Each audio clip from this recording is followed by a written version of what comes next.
हाय बच्चों, जय हिंद। आज हम लोग पढ़ते हैं एविडेंस ऑफ द इवोल्यूशन। मतलब इवोल्यूशन हुआ है या कोई भी ऑर्गेनिज्म विकसित हुआ है एंशिएंट टाइम से प्रेजेंट टाइम तक, तो इसका क्या प्रमाण है। हमारे पास ऐसे क्या क्या साक्ष्य हैं, क्या प्रूफ हैं जिससे हम देख करके बता सकते हैं कि इवोल्यूशन हुआ है। जैसा कि आपको कई प्रमाण बताए गए थे, तो जिसमें से पहला प्रमाण आपको बताया गया था पैलिएंटोलॉजिकल एविडेंस। मतलब फोसिल के आधार या फोसिल को देख करके हम बता सकते हैं विकास हुआ है या इवोल्यूशन हुआ है। फिर आपको बताया गया था एम्ब्रियोलॉजिकल एविडेंस, मतलब एम्ब्रियो के डेवलपमेंटल स्टेज का स्टडी करके बता सकते हैं। फिर बताया गया था morphological and comparative anatomical evidence, मतलब बॉडी की मार्फोलॉजी और एनाटॉमी को देख करके बताया जा सकता है इवोल्यूशन हुआ है। फिर फिजियोलॉजिकल एविडेंस पे बात किया गया था, मतलब बॉडी के अंदर जो फंक्शंस हो रहे हैं उस फंक्शन के को देख करके बताया जा सकता है कि इवोल्यूशन हुआ है। तो हम सबसे पहला पॉइंट आज देखने वाले हैं पैलिएंटोलॉजिकल एविडेंस। तो पैलिएंटोलॉजिकल एविडेंस, तो सबसे पहला टर्म है हमारे पास पैलिएंटोलॉजी। तो इस पे क्वेश्चन पूछता है पैलिएंटोलॉजी, कहता है कि पैलिएंटोलॉजी क्या है। तो हम कहते हैं पैलिएंटोलॉजी, तो आप कहिएगा कि स्टडी ऑफ फोसिल। पैलिएंटोलॉजी मतलब स्टडी ऑफ फोसिल, तो इसको हम कहते हैं स्टडी ऑफ फोसिल।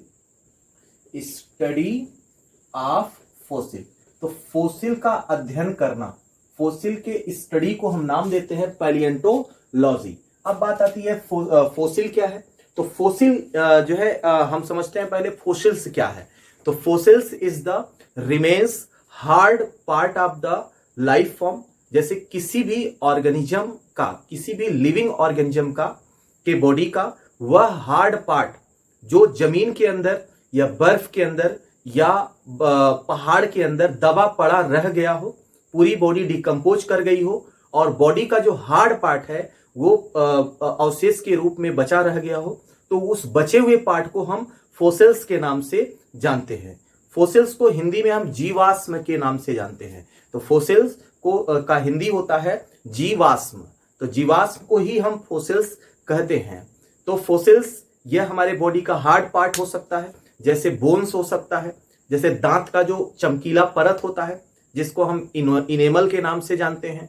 तो हमारे बॉडी का सबसे हार्ड पार्ट इनेमल होता है और बोन्स होता है। तो बोन्स और इनेमल्स फोसिल्स के रूप में, मानव के फोसिल्स के रूप में मिल सकते हैं। तो आगे हम लोग देखते हैं। तो स्टडी ऑफ फोसिल्स को कहते हैं पैलिएंटोलॉजी। तो फिर पूछता है कि फादर ऑफ पैलिएंटोलॉजी।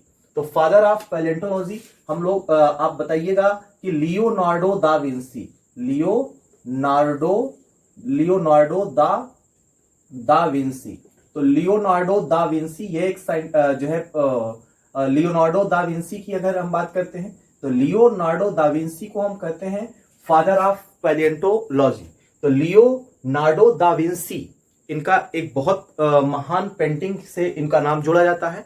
और जैसा कि आपने नाम सुना होगा मोनालिसा की पेंटिंग, तो मोनालिसा की पेंटिंग दुनिया की सबसे ज्यादा कॉस्टली पेंटिंग है। उस पेंटिंग की खासियत क्या है, वो पेंटिंग अब तक खराब नहीं हुई है।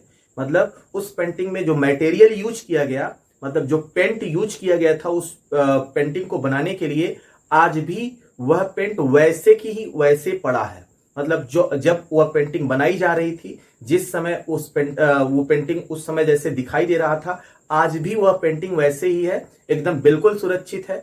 तो वो डिकम्पोज नहीं हुआ, तो इसीलिए वो पेंटिंग बहुत ज्यादा फेमस है।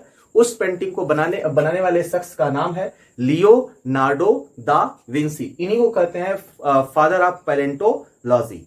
फिर बात क्वेश्चन पूछता है, कहता है कि फादर ऑफ मॉडर्न पैलिएंटोलॉजी। तो फादर ऑफ मॉडर्न पैलिएंटोलॉजी किसे कहते हैं? क्यूवियर एक साइंटिस्ट है। तो क्यूवियर नाम के साइंटिस्ट को हम कहते हैं फादर ऑफ मॉडर्न पैलिएंटोलॉजी। फिर फेमस इंडियन पैलिएंटोलॉजिस्ट। तो पैलिएंटोलॉजिस्ट किसे कहते हैं? जो फोसिल्स का अध्ययन करता है उसको पैलिएंटोलॉजिस्ट कहते हैं। तो भारतीय प्रसिद्ध पैलिएंटोलॉजिस्ट कौन है? तो फेमस इंडियन पैलिएंटोलॉजिस्ट का नाम है बीरबल साहनी। तो नाम है बीरबल साहनी, बीरबल साहनी। तो Birbal Sahni is the famous Indian palaeontologist. तो अगर कहता है कि फादर ऑफ पैलेंटोलॉजी तो आप कहिएगा Leonardo da Vinci. Father of modern palaeontology तो क्यूवियर, फेमस इंडियन पैलेंटोलॉजिस्ट तो बीरबल साहनी। तो अब हम बात करते हैं फोसिल। तो फोसिल्स को हिंदी में हम जीवाश्म कहते हैं। तो फोसिल्स है क्या? तो सिंपली हम कह सकते हैं this is the remains hard part of the life form. जैसे मान लीजिए बहुत सारे लिविंग्स, मतलब मान लेते हैं बहुत सारे मानव ह्यूमन किसी घर में है ना, किसी घर में है और वो घर में भूकंप आने से वो घर गिर जाए और गिर जाएगा तो उस जो है घर के उस ईंट पत्थर के अंदर सारे मानव दब के मर जाएंगे और जो है उनका जो बॉडी पार्ट्स है वो जमीन में दबा पड़ा रह जाएगा। और जब लाखों साल या हजारों साल के बाद वहां पर खुदाई होगी तो बॉडी पार्ट का कौन सा पार्ट मिलेगा, बॉडी का कौन सा भाग मिलेगा, बोन्स मिलेगा। तो वो बोन्स फोसिल्स कहलाएगा। तो इस तरह से फोसिल्स किसी जो है लाइफ फॉर्म का, किसी भी लिविंग ऑर्गेनिज्म के बॉडी का वह हार्ड पार्ट होता है जो चट्टानों या जमीन के अंदर दबा पड़ा रह जाता है और कई सालों के बाद जब वो खुदाई में मिलता है उसी को हम कहते हैं फोसिल्स या जीवाश्म। तो यहां पे क्वेश्चन पूछता है, कहता है कि फोसिल्स किस जो है स्पेशली कहां पाए जाते हैं? चट्टान के नीचे, पर्वतों के नीचे। तो जो है यहां पे क्वेश्चन यह पूछता है, कहता है किस तरह के चट्टान में पाए जाते हैं? तो हम कहेंगे जो है फोसिल्स सेडिमेंट्री रॉक्स में दबे पड़े होते हैं। जैसे अगर चट्टान की बात करें, रॉक्स की बात करें, 3 तरह का रॉक्स होता है। एक मेटामॉर्फिक रॉक्स होता है, दूसरा इग्नीशियस रॉक्स होता है और तीसरा सेडिमेंट्री रॉक्स होता है। तो रॉक्स 3 तरह के होंगे। तो पहला है इग्नीशियस रॉक्स। तो इग्नीशियस रॉक्स क्या है? जैसे लावा, ज्वालामुखी जब फटता है, आग लिक्विड के फॉर्म में कन्वर्ट होता है तो ज्वालामुखी जो होता है, ज्वालामुखी जब फटता है तो इधर उधर बिखरता है और जब वो ठंडा होता है तो जो है वो ज्वालामुखी क्या होगा? ठंडा होगा तो ठंडा होगा और तो ठंडा होगा तो अस्थायी होगा, तो पत्थर के फॉर्म में, सफेद सफेद पत्थर के फॉर्म में जम जाएगा। तो उस तरह के रॉक्स में फोसिल्स नहीं होते हैं, क्योंकि अगर कोई भी जीव उस लावा में इंटर करेगा तो जीव जो है फायर या आग उस जीव के बॉडी को जला के तबाह कर देगा। तो इस तरह से इग्नीशियस रॉक्स में फोसिल्स नहीं होते हैं। और दूसरा होता है metamorphic rocks. Metamorphic rocks इग्नीशियस rocks का छोटा छोटा टुकड़ा होता है जिसके अंदर फोसिल्स नहीं पाए जाते हैं। और तीसरा होता है सेडिमेंट्री रॉक्स। तो सेडिमेंट्री रॉक्स की खासियत होती है ये अर्थ के अंदर जो प्लेट्स हैं उस प्लेट के खिसकने से जो चट्टान बनता है, प्लेट्स के खिसकने से जो चट्टान बनता है उस चट्टान को हम कहते हैं सेडिमेंट्री रॉक्स। इसी के अंदर फोसिल्स पाए जा सकते हैं। तो क्यों भैया ऐसे सेडिमेंट्री रॉक्स में ही क्यों पाए जाएंगे?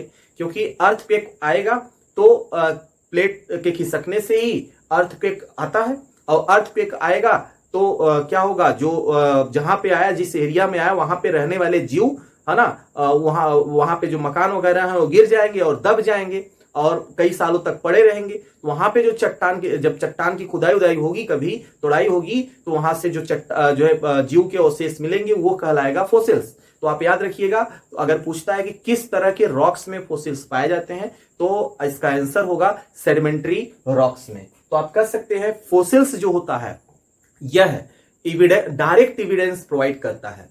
तो फोसिल्स को डायरेक्टली देख करके हम बता सकते हैं कि इवोल्यूशन हुआ है। तो यहां पे एक क्वेश्चन पूछेगा आपसे, कहता है कि जो है दिए गए ऑप्शन में से कौन कौन इवोल्यूशन का डायरेक्ट एविडेंस प्रोवाइड करता है? इसका आंसर होगा fossils provide direct evidence of the evolution. तो फोसिल्स की अगर हम बात करते हैं तो फोसिल्स क्या रिप्रेजेंट करते हैं? तो fossils represent geographical time scale. क्या इंडिकेट करेंगे? तो आप कह सकते हैं represents the geographical time scale. तो आप कह सकते हैं फोसिल प्रोवाइड, क्या प्रोवाइड करता है? Direct evidence. Fossil provide direct evidence, यह डायरेक्ट एविडेंस प्रोवाइड करता है। तो फोसिल्स कहां पाए जाते हैं? तो हम कहते हैं सेडिमेंट्री रॉक्स में। सेडिमेंट्री रॉक्स में फोसिल्स पाए जाते हैं। फिर कहता है कि फोसिल्स क्या रिप्रेजेंट करता है? तो इसका आंसर होगा, आप कह सकते हैं fossils represent the extinct organism. तो जैसे कोई भी ऑर्गेनिज्म विलुप्त हो गया है तो कैसे हमको पता चला वो विलुप्त हो गया है? तो जैसे मान लेते हैं कोई भी ऑर्गेनिज्म इस धरती पर हुआ करता था, आज नहीं है, आज नहीं है। अगर हमको कोई अवशेष मिलेगा तो हम देख करके बता सकते हैं ये पर्टिकुलर ऑर्गेनिज्म कभी इस धरती पर रहता था। तो इस तरह से हम कह सकते हैं fossil represents the extinct organism, represents the extinct organism, यह एक्सटिंक्ट ऑर्गेनिज्म को रिप्रेजेंट्स करता है। तो एक्सटिंक्ट मतलब विलुप्त हुए ऑर्गेनिज्म को रिप्रेजेंट करता है। तो स्टडी ऑफ फॉसिल्स इंडिकेट, तो फॉसिल्स का अध्ययन करके या फॉसिल्स का स्टडी क्या इंडिकेट करता है, यह इंडिकेट करता है कि ये किस जियोग्राफिकल टाइम स्केल में पाए जा रहे हैं। तो आप कह सकते हैं study of fossil indicate the geographical time scale, geographical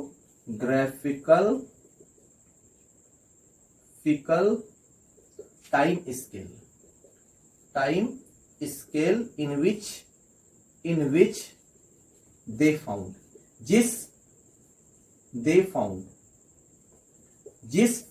जिस समय वो पर्टिकुलर फोसिल्स पाया जा रहा है, जिस टाइम में, उस टाइम पीरियड को हम फोसिल्स को देख करके या फोसिल्स की डेटिंग करके बता सकते हैं किस टाइम पीरियड या कितने हजार साल पहले यह ऑर्गेनिज्म पाया जाता था। तो फोसिल्स की डेटिंग हम करते हैं, आगे अभी चर्चा करेंगे फोसिल्स की डेटिंग क्या है। तो ये कुछ एनसीईआरटी के डायरेक्ट क्वेश्चंस हैं, तो याद रखेंगे इस बात को। तो study of fossil indicate the geological है ना time scale in which they exist. तो फोसिल्स को हम प्रिजर्व करके रख सकते हैं, फोसिल्स को प्रिजर्व करके रख सकते हैं। तो फोसिल्स का प्रिजर्वेटिव मटेरियल क्या होता है, किस मटेरियल में हम इसको प्रिजर्व करके रख सकते हैं। तो हम कह सकते हैं फोसिल्स को हम प्रिजर्व करके रखते हैं किसमें, आप कह सकते हैं अंबर। अंबर एक केमिकल होता है, इसके अंदर हम फोसिल्स को प्रिजर्व करके रख सकते हैं, सुरक्षित रहता है। जैसे हम आइस में रख सकते हैं, आइस के अंदर भी फोसिल्स को सुरक्षित रख सकते हैं। जैसे रेजिन एक केमिकल होता है, तो रेजिन में जिम्नोस्पर्म्स का फोसिल्स हम जो है आप कह सकते हो रेजिन ऑफ जिम्नोस्पर्म, तो जिम्नोस्पर्म्स के रेजिन में हम फोसिल्स को प्रिजर्व करके रख सकते हैं। और कोल के अंदर भी हम कोयले के अंदर भी फोसिल्स को प्रिजर्व करके रख सकते हैं। तो जो है ice, coal, resin of gymnosperm, amber, ये प्रिजर्वेटिव मटेरियल है जिसमें हम फोसिल्स को प्रिजर्व करके रख सकते हैं। जैसे एक सुंदर उदाहरण है, जैसे कोई पर्सन मरता है तो उसकी बॉडी अगर मान लेते हैं कोई जो है पर्सन मरा, उसके बच्चे कहीं बाहर विदेश हैं, तो उनको आने में 2-3 दिन लगता है। तो हम क्या करते हैं, तो उसके बॉडी को बर्फ में फ्रीज करके रख देते हैं, रख देते हैं। जैसे रामायण में भी एक उल्लेख मिलता है, जब राजा दशरथ जो है राम जी के बन जाने के बाद राजा दशरथ का जब डेथ हुआ था, मृत्यु हुआ था, तो उस समय भरत जो है अयोध्या में नहीं थे, उनको आने में 4-5 दिन लग गया था। तो राजा दशरथ का जो डेड बॉडी था वो जो है एक तरह के लिक्विड में या आप बर्फ के टुकड़े पर उनकी बॉडी को रख करके 5-6 दिन तक रखा गया था। जब भरत जी आए तब उनका दाह संस्कार किया गया। अभी मर्चरी में अगर हम बात करते हैं, मुर्दा घर जो हॉस्पिटल में होते हैं, सरकारी हॉस्पिटल्स में, तो मुर्दा घर की अगर हम बात करते हैं तो मुर्गा जो गुमनाम लाश होते हैं उनके बॉडी को जो है सुरक्षित रखा जाता है। कैसे, तो मर्चरी हाल में जाएंगे तो वहां पे बर्फ का बना हुआ घर होता है, फ्रीजर होता है, उसी फ्रीजर में बॉडी को रख दिया था और काफी टाइम तक वो सुरक्षित पड़ा रहता है। और एक उदाहरण हम समझते हैं, जैसे अगर हम बात करते हैं बहुत सारे जो है साइबेरिया में रहने वाले जीव, जैसे उली मैमोस की बात करते हैं, बर्फ के पहाड़ों पर जो ऑर्गेनिज्म एनिमल्स रहते हैं, कभी कभी बर्फ का टुकड़ा जो है, बर्फ का पहाड़ टूटता है तो वहां पर पाए जाने वाले जीव उस बर्फ में दब जाते हैं, दब जाते हैं और उनका डेथ हो जाता है। तो फिर इसके बाद ना जो है काफी सालों के बाद जब वहां से बर्फ पिघलता है तो उनकी बॉडी बाहर आती है, तो वो बॉडी बिल्कुल सुरक्षित रहती है। इस तरह से बर्फ भी आप कह सकते हैं, आइस जो है एक प्रिजर्वेटिव मटेरियल है। तो फॉर्मलिन एक सोल्यूशन है, तो फॉर्मलिन में भी हम बॉडी को सुरक्षित करके रख सकते हैं। तो अभी आप देखते हैं लेबोरेटरी में, लैब में या जूलॉजी या बायोलॉजी के लैब में अगर आप कभी गए हो तो वहां पे देखो छोटे छोटे जीव, जैसे ऑक्टोपस हुआ, स्नेक हुआ, फ्रॉग हुआ, तरह तरह के जीव जार में या कांच के बने हुए ग्लास में जार में रखे रहते हैं और उस जार में एक लिक्विड भरा होता है, तो वो लिक्विड उसके बॉडी को डिकम्पोज होने से बचाता है। तो प्रिजर्वेटिव मटेरियल क्या है, जो बॉडी को डिकम्पोज होने से बचाए। तो ये फॉसिल प्रिजर्वेटिव मटेरियल है। तो अब तक हमारे पास जो सबसे पुराना फॉसिल मौजूद है वो 3.2 बिलियन ईयर एगो का फॉसिल मौजूद है। तो ओल्डेस्ट फॉसिल, तो हमारे पास जो ओल्डेस्ट फॉसिल है वो कितने साल पहले का है? 3.2 बिलियन ईयर ओल्ड। तो हमारे पास अभी 3.2 बिलियन ईयर ओल्ड फॉसिल्स मौजूद है। अच्छा, अब हम बात करते हैं फॉसिल्स कितने तरह का होता है। तो फॉसिल्स कई तरह का होता है। तो टाइप्स ऑफ फॉसिल्स की बात करें तो पहला होता है प्रिजर्व्ड फॉसिल। तो ऐसा फॉसिल्स जिसको हम प्रिजर्व करके रखते हैं, ऐसे फॉसिल्स को हम प्रिजर्व फॉसिल्स कहते हैं। जैसे प्रिजर्व फॉसिल्स का एग्जांपल सबसे बढ़िया एग्जांपल है ममीज। जैसे आप देखते हैं ना मोहनजोदड़ो के खुदाई में, या जो मिस्र में बहुत सारे पिरामिड्स पाए जाते हैं, और प्राचीन काल में लोगों की बॉडी पैक करके जमीन में रख दी जाती थी, है ना। तो एंशियंट जो है जंगली हैं, या आप कह सकते हैं जो अभी भारतीय इस मॉडर्न सभ्यता से जुड़े नहीं, आज भी वो ऐसे करते हैं। तो ममीज इसका सबसे अच्छा उदाहरण है। तो हम बात करते हैं ममीज की। तो ममीज हम बात करते हैं ममीज। तो ममीज एक प्रिजर्व फॉसिल है। तो ममीज एक प्रिजर्व फॉसिल है। आज भी अलग अलग जगहों पर ममीज पाए जाते हैं। तो ममीज की बॉडी को मतलब वो डेड बॉडी को खोल करके उसको स्टडी किया जाता है, उसकी क्या खासियत है। तो हजारों करोड़ों या लाखों साल पुराना ममीज हमको मिल चुका है, और उसकी हम लोग स्टडी भी कर चुके हैं। तो इस तरह से ममीज यह एक प्रिजर्व फॉसिल है। जैसे और हम बात कर सकते हैं उली मैमोथ्स। तो उली मैमोथ की अगर हम बात करें तो उली मैमोथ एक तरह का मैमल्स है जो कि बर्फ के पहाड़ों पर पाया जाता है। तो यह बर्फ के अंदर दबा पड़ा रह जाता है, और जब बर्फ पिघलता है तो इसकी पूरी बॉडी सुरक्षित हमको मिलती है। तो ये एक तरह का प्रिजर्व फॉसिल है। तो उली मैमोस की अगर हम बात करते हैं तो पहली बार जो उली मैमोस हमको मिला था ये 25,000 साल पुराना मिला था। तो 25,000 साल पुराना, है ना, 25,000 ईयर ओल्ड। तो 25,000 ईयर ओल्ड उली मैमोस हमको मिल चुका है ना। बर्फ के पहाड़ों पर 25,000 साल पुराना उली मैमोस मिल चुका है। तो पहली बार ये कहां पाया गया था? तो आइस ऑफ साइबेरिया। तो इसको पाया गया था आइस ऑफ साइबेरिया।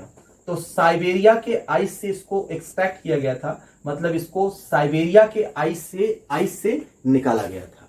तो ये तो हो गया बाबू प्रिजर्व फॉसिल। दूसरा हम पेट्रीफाइड फॉसिल्स की बात करते हैं। तो पेट्रीफाइड फॉसिल्स क्या है, इसका उदाहरण क्या है? जैसे अगर फॉसिल्स के रूप में हमको बोन्स मिलता है, बॉडी का जो हड्डी है, हड्डियां जैसे कोई पहाड़ के नीचे दब गया और उसका बॉडी का सारा पार्ट बैक्टीरिया डिकम्पोज कर देगा, लेकिन उसका हड्डियां बच जाएगा।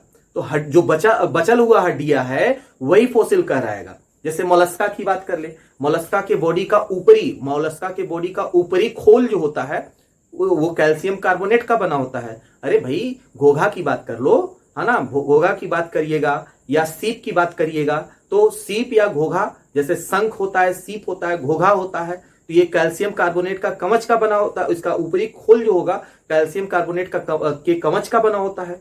तो ये कवच जो होता है, ये सेल जो होता है, ये भी एक तरह का पेट्रीफाइड फॉसिल्स होता है। तो इस तरह से कह सकते हैं टीथ, हमारे दांत का जो इनेमल है, ये भी एक पेट्रीफाइड पेट्रीफाइड फॉसिल होता है। जैसे उड दबी हुई लकड़ी जो जमीन के अंदर दब गई हो, वो भी एक तरह का पेट्रीफाइड फॉसिल्स होता है। तो आप कह सकते हैं पेट्रीफाइड फॉसिल्स का उदाहरण हो सकता है बोन हो सकता है, टीथ हो सकता है, सेल हो सकता है। तो ये सब के सब पेट्रीफाइड फॉसिल्स हैं। क्या है? पेट्रीफाइड फॉसिल्स के उदाहरण। नेक्स्ट होता है कोप्रोलाइट फॉसिल। तो कोप्रोलाइट फॉसिल्स की हम बात करते हैं तो ये क्या है? तो कोप्रोलाइट फॉसिल्स मतलब ये होता है फीकल मटेरियल। जैसे बहुत बड़े बड़े जो जानवर होते हैं जिनकी साइज बड़ी बड़ी होती है, तो उनका जो है फीकल मटेरियल होता है, मतलब उनका जो बीट्स होता है जमीन में गिर गया और काफी टाइम तक वैसे पड़ा रह गया। जैसे अगर हम बात करते हैं गाय भैंस है, तो उसका जो गोबर है, गोबर को उसको सुखा करके उपल बना देते हैं।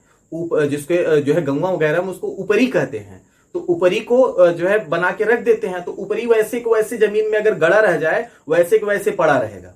तो ऐसे फोसिल्स को हम कहते हैं कोप्रोलाइट फोसिल्स। तो हम कह सकते हैं इसका उदाहरण क्या है, faecal pellets buried in the sediments. तो आप कह सकते हैं फीकल पिलेट्स, फीकल पिलेट्स। तो फीकल पिलेट्स बरीड इन सेडिमेंट, बरीड इन सेडिमेंट। तो बरीड इन सेडिमेंट, तो किसका फीकल पिलेट्स हमको मिला था? तो आप कह सकते हैं सीनोजोइक मैमल्स का। तो सीनोजोइक इरा में जो मैमल्स थे, तो आप कह सकते हैं सीनोजोइक मैमल्स। तो सीनोजोइक मैमल्स का हमको फीकल पिलेट्स मिल चुका है एज ए फोसिल, जिसको हम कोप्रोलाइट फोसिल्स के नाम से जानते हैं। तो नेक्स्ट फोसिल है इम्प्रेशन।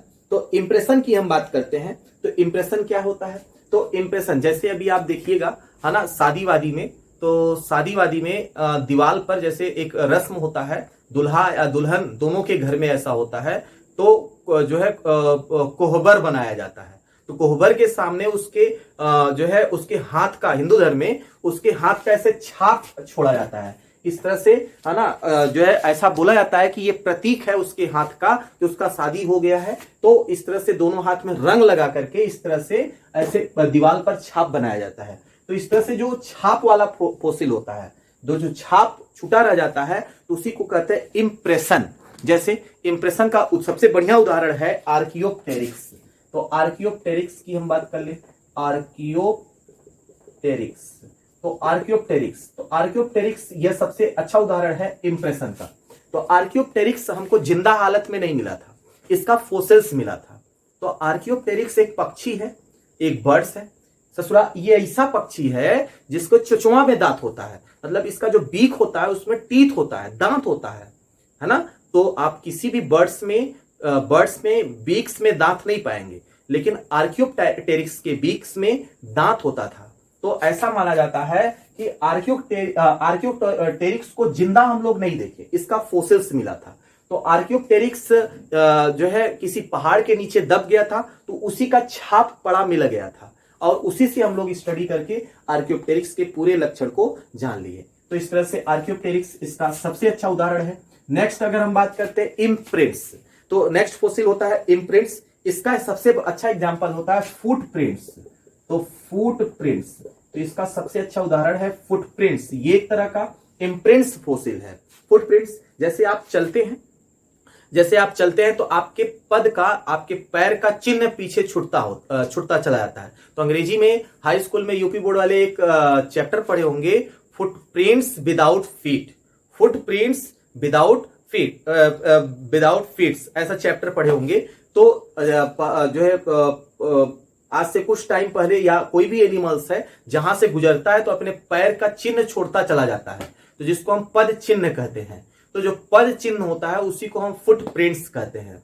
जैसे ऐसे बहुत सारे महाभारत या रामायण का सीरियल देखते वक्त आपने बहुत सारे ऐसे देवी देवताओं को देखा होगा, भगवान आते हैं जहां पे खड़े होते हैं तो उनका पैर का चिन्ह वहीं पे छूट जाता है, तो उसी को हम फुटप्रिंट्स कहते हैं। तो इस तरह से इम्प्रिंट्स फोसिल का उदाहरण है फुटप्रिंट्स। फिर नेक्स्ट फोसिल होता है कंप्रेशन। तो कंप्रेशन फोसिल्स की हम बात करते हैं प्लांट्स। तो प्लांट्स इसके बहुत अच्छे एग्जांपल्स हैं। तो प्लांट्स, इसको हम कंप्रेशन फोसिल्स भी कहते हैं।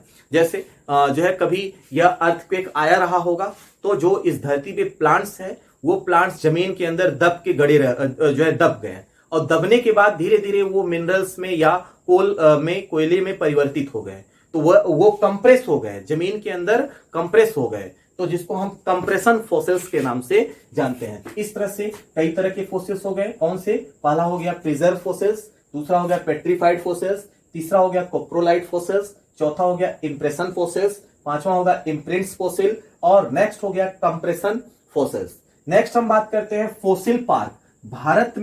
भारत में 4 फोसिल्स पार्क का जो है के नाम को जानते हैं, जो कि इंडिया में पाया जाता है। तो भारत में पाए जाने वाले 4 फोसिल पार्क, कभी कभी इस पे क्वेश्चन पूछ देता है। तो पहला है डिक्कन फॉरेस्ट। तो डिक्कन फॉरेस्ट यह मध्य प्रदेश में है, तो मध्य प्रदेश के मंडला डिस्ट्रिक्ट में है। तो डिक्कन फॉरेस्ट मध्य प्रदेश के मंडला डिस्ट्रिक्ट में है।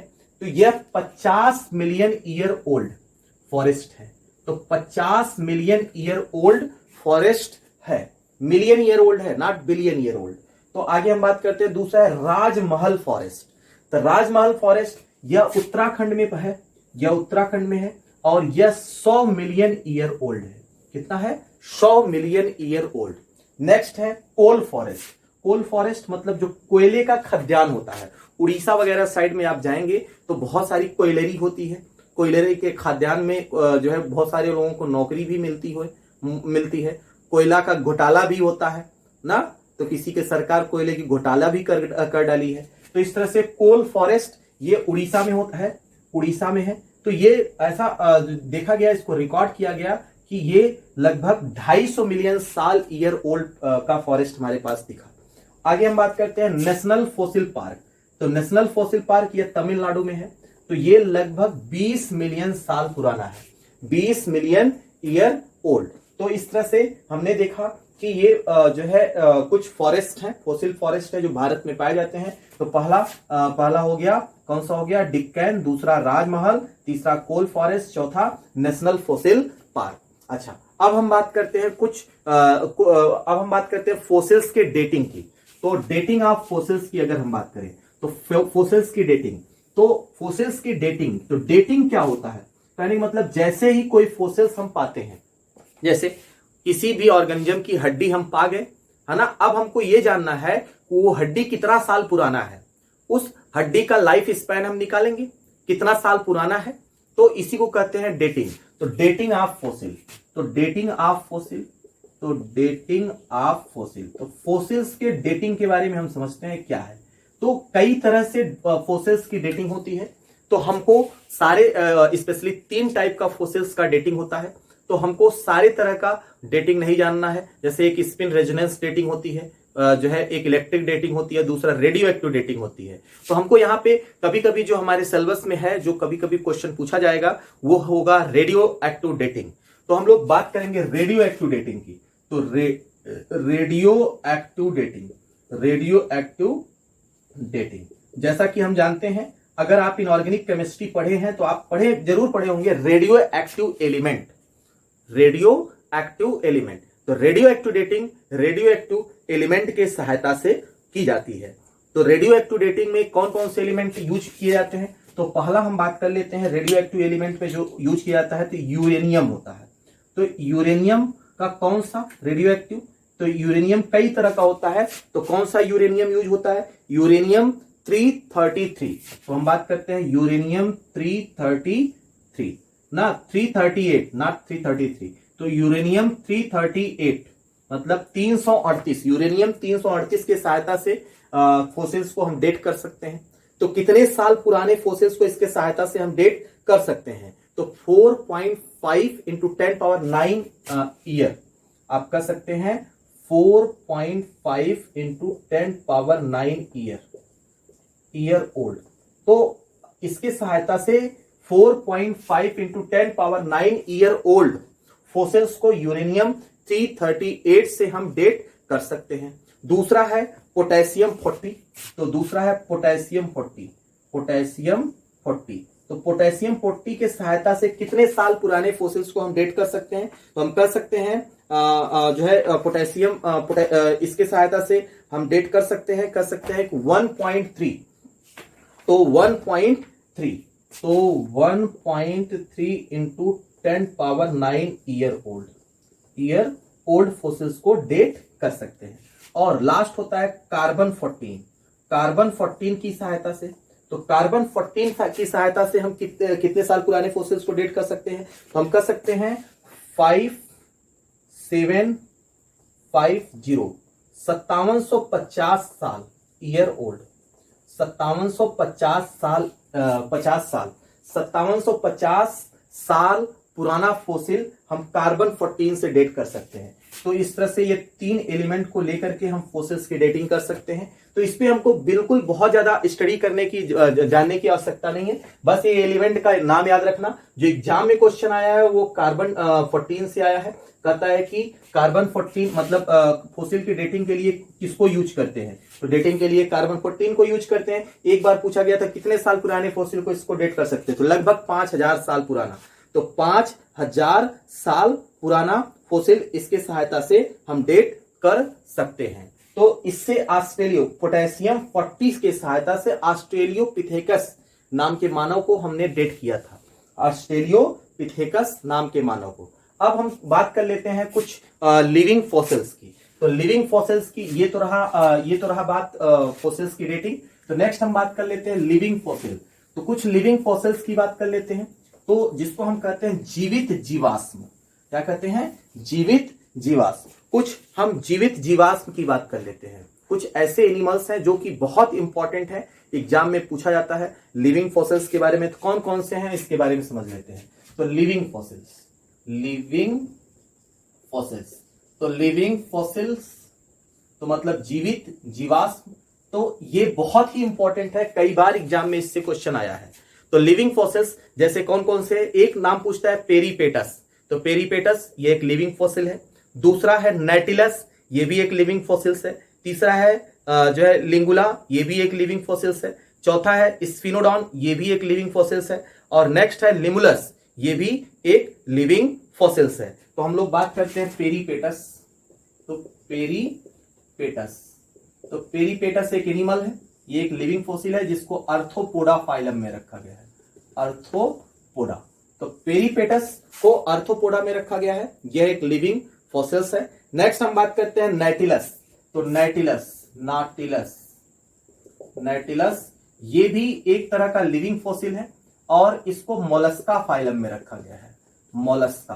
तो मोलस्का नाम के फाइलम में नॉटिलस को रखा गया है, ये भी एक तरह का लिविंग फॉसिल है। नेक्स्ट है लिंगुला, इसको ब्रैकियोपोडा में रखा गया है। तो आप कर सकते हैं लिंगुला,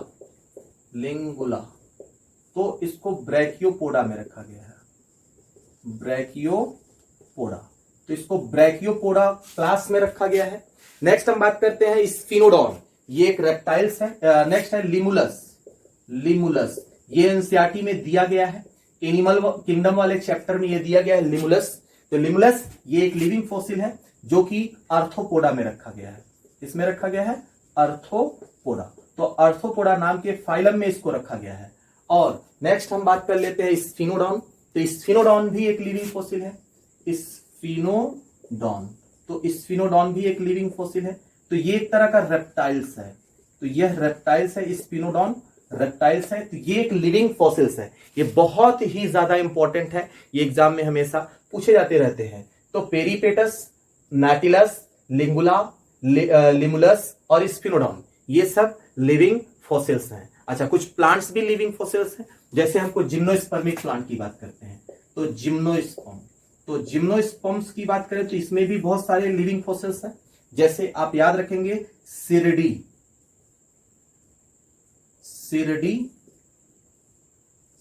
वाले साई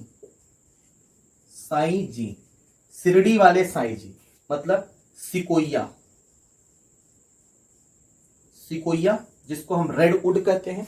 सिकोया का दूसरा नाम क्या है? Red wood. तो इसको हम रेड वुड के नाम से जानते हैं। तो इसका लाइफ स्पैन बहुत ज्यादा होता है, 5000 से 12000 साल तक हो सकता है। तो ये जिम्नोस्पर्म है। दूसरा है साई मतलब साइकस। और तीसरा है जिंकगो। तो जिंकगो तो शिरडी वाले साई जी तो मतलब सिकोया, साइकस और जिंकगो ये सारे के सारे जिम्नोस्पर्मिक प्लांट हैं। तो ये एक तरह का लिविंग फॉसिल्स है। तो हम लोग पढ़ रहे थे फॉसिल्स। तो इस फॉसिल्स में हमने देखा इस फॉसिल्स का स्टडी कहलाता है पैलेंटोलॉजी। फादर हैं पैलेंटोलॉजी के लियोनार्डो दा विंसी। तो famous Indian palaeontologist Birbal Sahni है। और fossils remains hard part of the life form होता है। फॉसिल्स सेडिमेंट्री रॉक्स में पाया जाता है। फॉसिल्स यह एक्सटिंक्ट ऑर्गेनिज्म को रिप्रेजेंट करता है। यह फोसिल्स की स्टडी इंडिकेट करती है जियोग्राफिकल टाइम स्केल को, जो जिसमें वो पाए जा रहे हों। तो फोसिल्स, ओल्डेस्ट फोसिल्स जो है वो 3.2 बिलियन ईयर ओल्ड हमारे पास है। हमने फोसिल्स का टाइप देखा, तो टाइप में हमने देखा प्रिजर्व फोसिल्स, फिर देखा पेट्रीफाइड फोसिल्स, फिर कोप्रोलाइट फोसिल, फिर इंप्रेशन फोसिल, फिर इम्प्रिंट फोसिल, फिर कंप्रेशन फोसिल्स। फिर हमने देखा जो है भारत में पाए जाने वाले फोसिल पार्क, 4 फोसिल पार्क के बारे में देखा।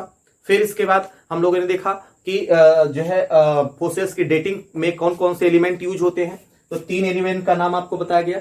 फिर लिविंग फोसिल्स का नाम बताया गया। तो ये बहुत ही इंपॉर्टेंट टॉपिक था। अब इसके बाद दूसरा एविडेंस हम लोग पढ़ने वाले हैं, comparative anatomy and morphological evidence, जिसके अंदर हम पढ़ेंगे होमोलॉजी क्या है, एनालॉजी क्या है, एटाविज्म क्या है, कनेक्टिंग लिंक क्या है। कनेक्टिंग लिंक क्या है, इसके बारे में हम लोगों को पढ़ना है।